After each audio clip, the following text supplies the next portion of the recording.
This message comes from Carvana. Whether you need weeks to research the perfect car or know exactly what you want, Carvana makes car buying easy. Choose from Carvana's massive inventory using customizable search tools. However you buy your car with Carvana. Is there anything in your life that has felt predestined? I guess, no, I've never felt that anything was predestined. I've just felt as if every now and then it feels like a meteor shower and like good fortune falls into my life like that. I'm Rachel Martin, and this is Wild Card, the game where cards control the conversation. Each week, my guest chooses questions at random. Pick a card, 1 through 3. They're questions about the memories, the insights, and the beliefs that have shaped their lives. It was the most positive experience of my life because I exceeded all of the limits of what I thought I was capable of. This week, comedian and actress Jenny Slate is playing the game. Wow, I'm nervous. Why? Okay, whatever. So it's summertime. Woohoo! I hope that means you are getting some time away from your regular life. Maybe you're on a road trip, sitting on a beach somewhere, or maybe you're just chilling at home, organizing your closets, because that's what makes you happy. I see you, by the way. God, I love cleaning my closets. But I digress. What I'm trying to say is our wildcard team is taking a little summer vacay, but we are leaving you with our very first wildcard conversation. It was with Jenny Slate. Jenny is just one of my favorite performers. She starred in the indie hit Obvious Child. She was Mona Lisa Saperstein on Parks and Rec. She also co-created and voiced Marcel the Shell with Shoes On, which, if you haven't seen, you must correct immediately. I remember watching Marcel for the first time with my sister. She was like, "You have to see this!" And I'm like, "A talking shell? Okay." We sat in her kitchen and we laughed so hard we started tearing up. There was just so much vulnerability and beauty and magic in Marcel. And God, we need more magic in the world. And this is what Jenny Slate does so well, whether it's with a character in a show or in one of her books or comedy specials. She notices things about living that not all of us do. She sees the heartbreaking, magical bits and then turns them into stories that make us laugh. So here you go, our summer gift to you, a wild and wonderful episode with Jenny Slate. And I am obliged to tell you there's a little bit of cursing. Jenny Slate, I am so happy that you're here. Thank you for doing this. Thank you for having me. I'm honored to be here. Honored? That's Yeah. so nice. Okay, I actually brought you here to play a game. So in front of me, I've got this deck of cards, okay? So for each question, you're going to choose one at random to answer. Oh. Okay? It's like a choose your own adventure kind of thing. Okay. So there are a couple rules. The first is that you get one skip. You can choose to pass on the question, and I'll just replace it with another question from the deck. Okay. Okay, the second rule is you can put me on the spot and ask me to answer one of the questions before you do. Oh, okay. Okay? No, it's not. I promise it's going to be okay. All right, we are breaking it up into 3 rounds. Memories, insights, and beliefs. And because this is a game, there is a prize when you make it to the end. Ooh. Okay? Are you ready? Yes. Round 1. This is about memories, okay? We're looking back at the people, experiences, places that shaped you. I am holding 3 cards in my hand. Wow, I'm nervous. Why? Oh, God! Okay, whatever. Don't be nervous. Don't be nervous. Okay, pick a card 1 through 3. 3. 3. Oh, I like this one. What's an ordinary place that feels extraordinary to you because of what happened there? Oh. You know, this sounds really almost, I don't know, maybe gross or something, but it's not. But or too much or something, or gloopy, cheesy.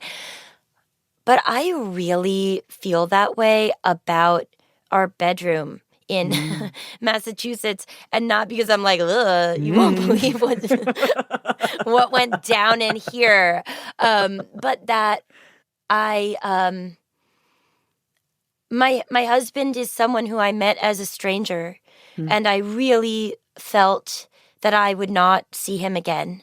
I thought about him a lot, and I heard from another friend about where he lived in Massachusetts, and it felt to me that he lived almost in another dimension. The more I would hear about his personality, the more I just felt like, yeah, but I would never be able to be with someone like that. They would never like me, and it just wouldn't work. And how would I get there and whatever? And I just remember the first time that I went to sleep in that bedroom and we were sleeping, and I was like, wow, this is a real place. Like it's kind of like seeing the Eiffel Tower. And I just was like, I can't believe, like, it is real. It is real, and I'm here. And I really feel that way still. And now that, and that was when he lived there by himself, and it was just filled with like so much of his. We live in a house that was built for his great grandmother, and it was just like filled with like 100 years of stuff. And it felt very like bachelory, old fashioned, like Dickensian bachelory. Like, there's like a taxidermied tortoise in here. Like, what is going on? And like, as all bachelors have. Totally. Just like, whoa. And like heavy draperies from before. And I just was like, what the? And, now that we live there, it's like very sparse. I prefer a more shaker aesthetic.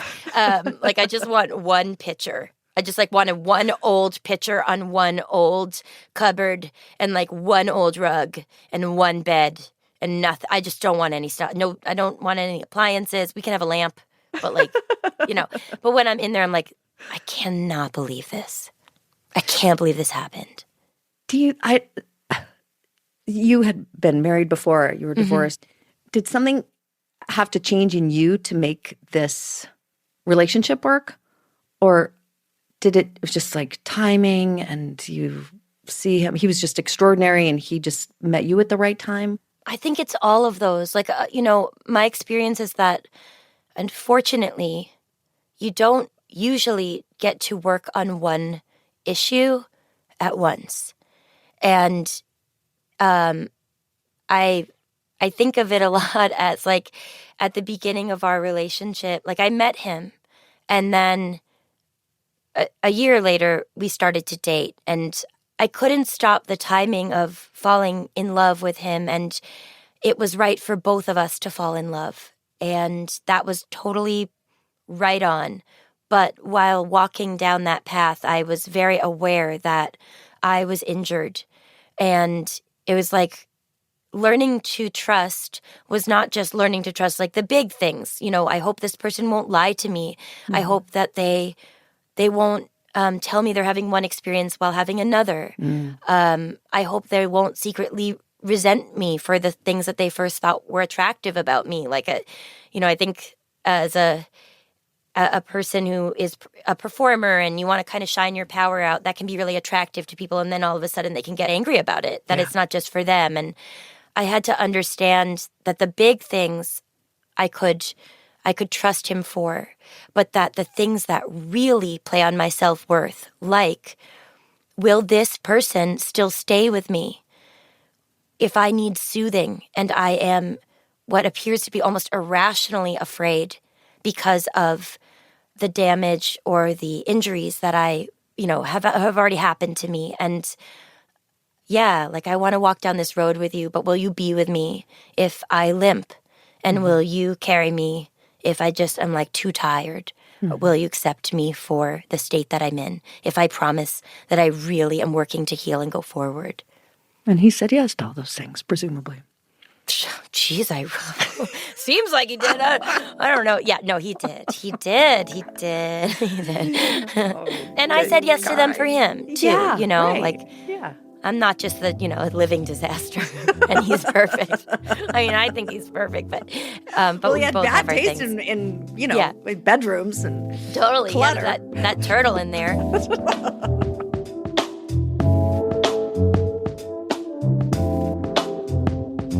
Still round one. 3 new cards. Pick a number 1 through 3. Sorry, I just forgot all the numbers. I know. So 1. I was almost like A. A. 1. 1. What's the biggest sacrifice you've ever made?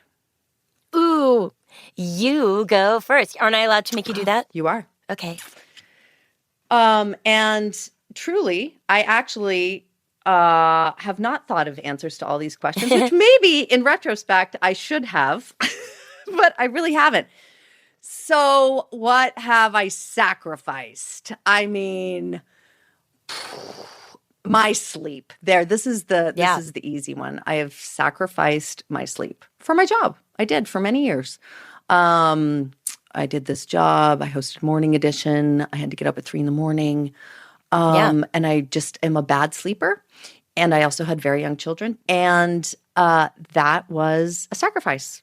Not sleeping is a problem. I'm just here to tell America. Oh my gosh. That you really need the sleep. It'll change your whole personality. It really will. No, I would wake up and not have slept and feel like the worst possible version of myself. And then I was the worst colleague. I was the worst parent. I was the worst spouse. I was the worst friend. And sooner or later, I just woke up and I was like, this sacrifice is no longer worth it to me. Yeah. So that's my answer. Yeah, I get that. But now you have to answer it. I've got to say, and I really don't like it when people are like flip or glib, but I think that the biggest sacrifice that I have ever made, I put my physical body through pregnancy and exploded my vagina. That's right. And that is real. Like, yes, it's just like, it it's a huge sacrifice. And there's a joke in my special about that, like, just like how we would treat a man if he had exploded his penis to let a baby out, how we would feel about it. And I mean, of course, it's all in comedy and it's not meant to be disrespectful, but it is a sacrifice. Sometimes I just feel that we don't, I don't like this phrasing and I'm about to use it, but we don't talk about this enough. But we really, I know. It's like, the weirdest thing about giving birth to me, because I knew it was coming, but when it was factually happening, I was like, oh, it's just this. It's that I have just sustained the largest injury to my body of my life. Yeah. I am completely, I am exploded. And now I don't actually get to rehabilitate myself the way that if my vagina were exploded in a war, they would put me in a facility to help me get back rehab, on my feet. Yeah, physical therapy. But a lot of this attention. is like you explode your vagina, or you get cut open in an emergency. If you're the parent that gave birth, if that's the way you get your child. There are lots of different ways. This is just mine. Right. But then they're just like, can you pee right now? And you're just like, no, that's like a crazy with my thing. exploded vagina. Yeah, right. like, how dare you, Right. And then also you don't go to bed. You don't. And you better make some milk right away. Because if you don't, not that there's not formula, but if you don't, in this patriarchy, you'll feel ashamed. Right. And then you're going to have to work through that. And you're going to have to keep on doing it. I just feel like I am happier than ever. And I do think it's sort of like accelerated my own personal evolution to have my daughter. And I also think that even though the birth was a birth, I'm lucky enough to say that it was like safe. And even though it was like during a plague and I had to wear a mask, it was the most positive experience of my life because I exceeded all of the limits of what I thought I was capable of. And I met it softly and with flexibility and a ton of screaming and also pooping. But I'm yeah, I did it. I definitely did that. And I'm really, really brave about my body. And I didn't realize that I am. And I am. Yeah. So. And later when you're jumping on the trampoline with your daughter and you start to pee a little bit, you'll have her to thank. Oh my explain God. It. As if that hasn't Not already that that's never happened. happened to me ever. I don't know where I got that. Oh my gosh. I haven't peed again, honestly.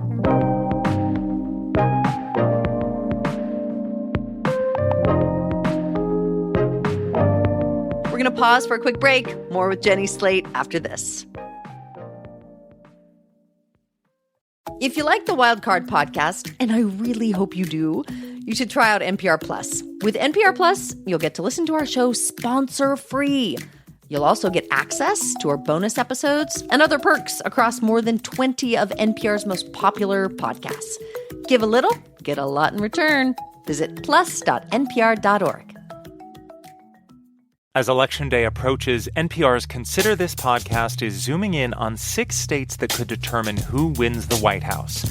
Georgia, Nevada, Wisconsin, Michigan, Arizona, and Pennsylvania. We'll ask voters in these swing states what matters to them and which way they want the country to go.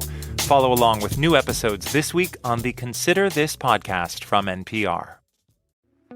Once again, we find ourselves in an unprecedented election. And with all that's happening in the lead up to the big day, a weekly podcast just won't cut it. Get a better grasp of where we stand as a nation every weekday on the NPR Politics Podcast.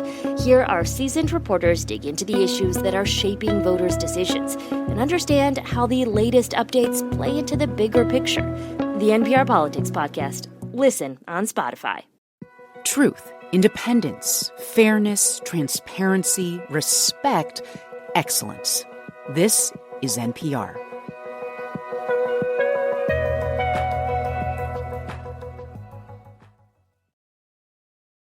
Okay, we are moving on. Round 2, this is about insights, right? These are lessons that you're learning, things you're working on right now. 3 new cards. Pick a card 1 through 3. 2. What is something you think about very differently today than you did 10 years ago? Wow. I guess dressing. Like, not salad dressing. I've always loved it and I'll never stop. Love ranch. I love ranch. Dressing my body. Dressing your body. Yeah. What is different about how you think of that? I think I just am pleased to say that I've come through a fair amount of internalized misogyny. And so 10 years ago I was 31 and it was like, you better wear that bikini. You better wear that bikini. You know, this horrible, brutal feelings about my physical body and about how I needed to present, like what sexiness was and how much of my body to show and what it was like. And I've always had a pretty clear sense of actually what I find to be beautiful. But I feel like it was sort of muddied. And now I just kind of want to dress like Jane Goodall. She has amazing stuff. But sometimes with a crop top. Yeah, I don't know. Let it flow. I don't really know. But I'm just nobody here is seeing my camel toe ever again. You have got to be kidding me if you think that I'm wearing yoga pants once in my life, unless I'm playing a character who wears that. I'm working out in big sweatpants. And by working out, I mean I'm in my house doing laundry. There's no way. I just used to feel that I had to prove that my butt was there. And now I'm like, it's not relevant. It's not relevant to the conversation, to any conversation. It's not relevant whether or not you think my butt is there. I know it's there. My toilet knows it's there. And my husband knows it's there. And unfortunately, some of my friends know it's there. Okay, next question in round 2. Pick a card 1 through 3. 2. 2. 2. 2. What are you most afraid of at this point in your life? I'm just always afraid that something bad will happen to the people that I love. Mm-hmm. I feel that so strongly, but I felt that way, this sort of the threat. I genuinely, and this sounds almost foolish, I don't think about my own death at all, not because I'm pushing it to the side, but it's just not how I function. But I have, since I was a little girl, every time my grandparents left our house, I would be almost choking on a fear, gaggy, closed throat fear that they would get in a car accident on the way home. Mm. And I've lost 3 out of 4 of my grandparents, and it is a searing, terrible loss, even though I'm an adult. And I know one thing you kind of know about grandparents is that they'll probably die and before other people that you know, and that's really terrifying. But I've just always been that way, and obviously now that I have my daughter, I really have to not let that take over, that fear. I will tell you, I feel like that's the hardest part of parenting, is really not suffocating through that. You know, not suffocating in that fear. I lost both my parents too young, like my mom a long time ago now. But I'm sorry. And thank you. But you do start to, I do start to catastrophize. You like plan, like you do some emotional training. I'll be like, okay, if this bad thing happens, okay, I'll still be okay. It's like it's bad. It's not good, and you just have a kid and raise a kid anyway. Like despite this huge risk, you know, that your person walking out, that something is going to harm them. Something will, because kids lead their own lives. Like it might not be some horrible thing, but, you know, in different gradations, your kids will be hurt, heartbroken, all that scale of pain that your kid can endure. It's hard. They can do it, even the most sensitive of us.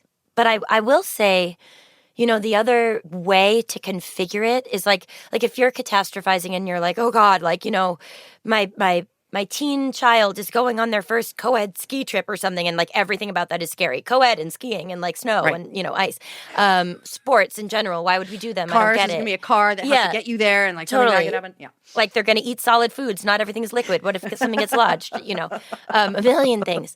But bears, whatever. But it's like you can take this thing that's like, please make nothing happen. Please make nothing happen.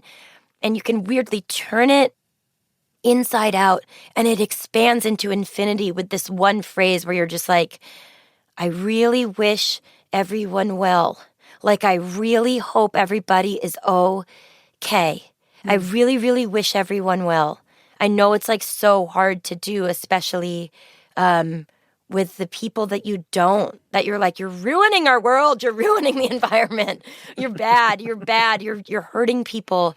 But you can imagine your well wishes as like a far off umbrella over the sky, like in the sky directly over them rather than your arms around them. Like you can put it there in outer space should they ever reach for it.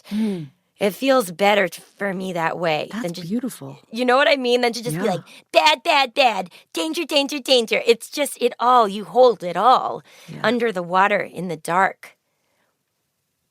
Wow. Do you know what I mean? Or am I do. just like have ADHD and this is like I'm in a cult of one? No. I mean, maybe all those things I have too, ADHD, but I'm not in a cult.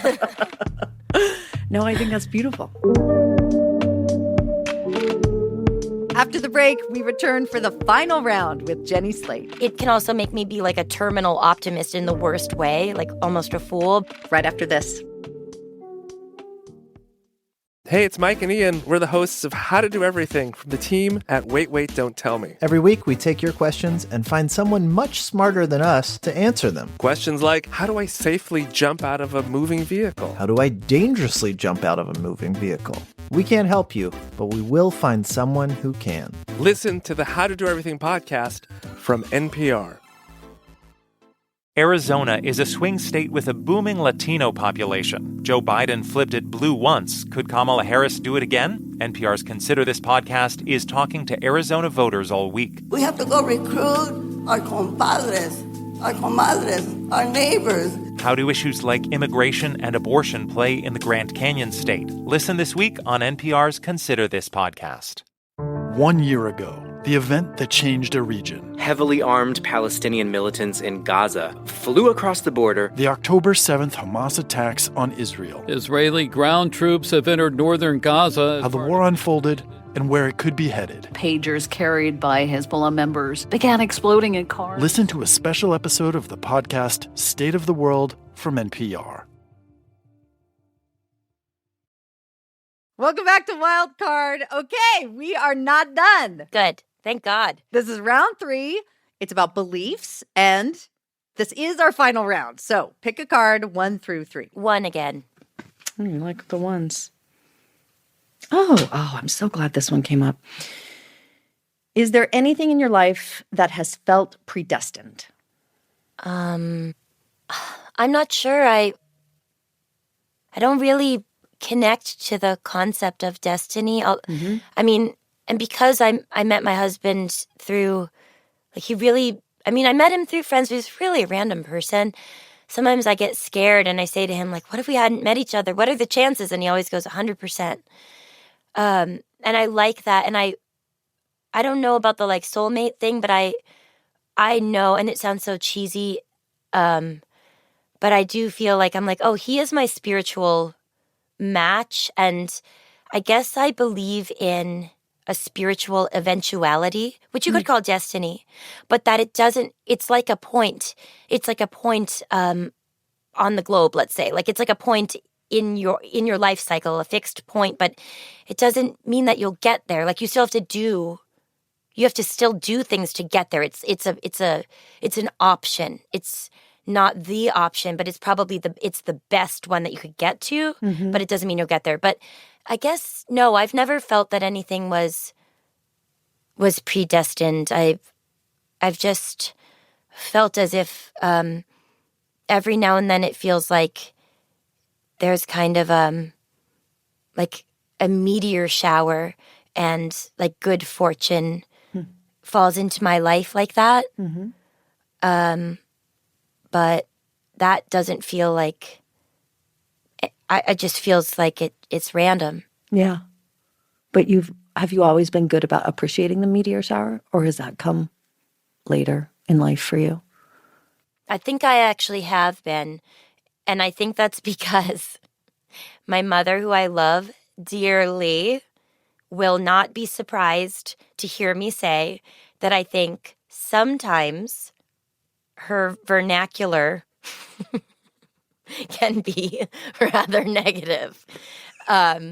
If you ask her to tell a story, it often sounds like as if it were cloudy in the sky. Like it's just like with this sort of tinge of dread and negativity. And it's like, it's kind of drama. It's drama. But I think like my response to that has been to be like, no, sunshine, no. And it can also make me be like a terminal optimist in the worst way, like almost a fool. But I think I've always truly been keeping that kind of lookout. It's not a Pollyanna-ish thing. It's looking for light in the dark. That's what it is. Jenny Slate, you get an A+ on this game. Oh, you win! Fun. I love getting good grades, honestly. Good. I know. I could see that about you. Hated school, but I love grades. I promised you a prize. What is it? So the prize is a trip in our memory time machine. Cool. To revisit a moment from your life, a moment you would not change anything about. You just want to hang out there a little more. I'll tell you the first thing in my head is my grandmother's really ugly couch in Quincy, Massachusetts. And she had these side tables, one that nestles under the other.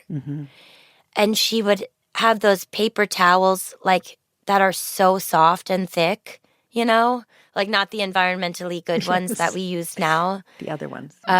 That are like, these are paper, never forget. But like the ones that are like, this is basically a washcloth. My grandmother, Rochelle, being at her house in Quincy, Massachusetts, and she would make us a sandwich of, and again, this doesn't age well, it was the 80s, Wonder Bread and margarine. You do not need teeth to eat it. And she would put the side tables in front of us, and we would watch Nickelodeon. And we didn't have cable at our house. And it just was like, it was just so sad, honestly. I miss my grandmother so much, but sorry. Yeah. But just deeply peaceful, and like the first feeling of unconditional love is from my grandmother, Rochelle. She was so weird and strange and really, really traumatized by the Holocaust. And she never let any of that spike us, like we were aware that she was deep inside of something. My sisters and I think it was like, oh, Nana she goes into something. She's not really like other adults. She's trustworthy. She'll drive the car. She can gave really great baths, really good food. But she's living in two different places, and she surfaces to be with us. Yeah. And I just remember sitting there with her in all her complexity and having this soft sandwich that we would never be allowed to have at home, no crusts, watching Nickelodeon people get like the gloop on them, like the slime, and just being like, I wouldn't have said this as a kid, but like, I fucking love this. Like, I want this forever. I cannot believe that I don't have that anymore, and I just love it. I just love it. It feels so good to think about it. It feels good to have been able to visit that with you. That's such a lovely memory. That's a beautiful memory. Jenny Slate, actress, writer, comedian, accomplished human being. Her most recent special is called Seasoned Professional. It's streaming now on Prime Video, and it is so worth your time. And this has been the best time. Jenny Slate, thank you so much. Thank you so much for having me. So that's it for today's episode. But if you wanted a little bit more, we've got it. We're going to be doing regular bonus episodes where we will go behind the scenes and tell you more about the making of Wildcard. And we're also going to be asking a few more questions with our guests. But these things are going to be just for our Wildcard Plus supporters. There's an incentive for you.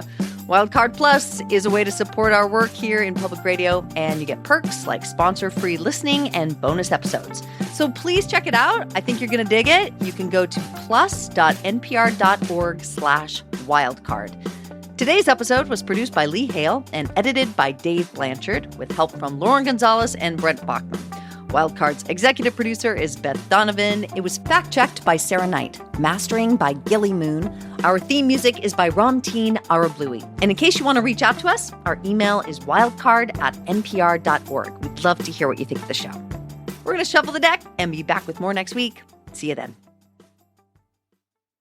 Wait, don't tell me. Fresh Air, up first. NPR News Now, Planet Money, TED Radio Hour, Throughline, the NPR Politics Podcast, Code Switch, Embedded, Books We Love, Wildcard are just some of the podcasts you can enjoy sponsor-free with NPR Plus. Get all sorts of perks across more than 20 podcasts with the bundle option. Learn more at plus.npr.org.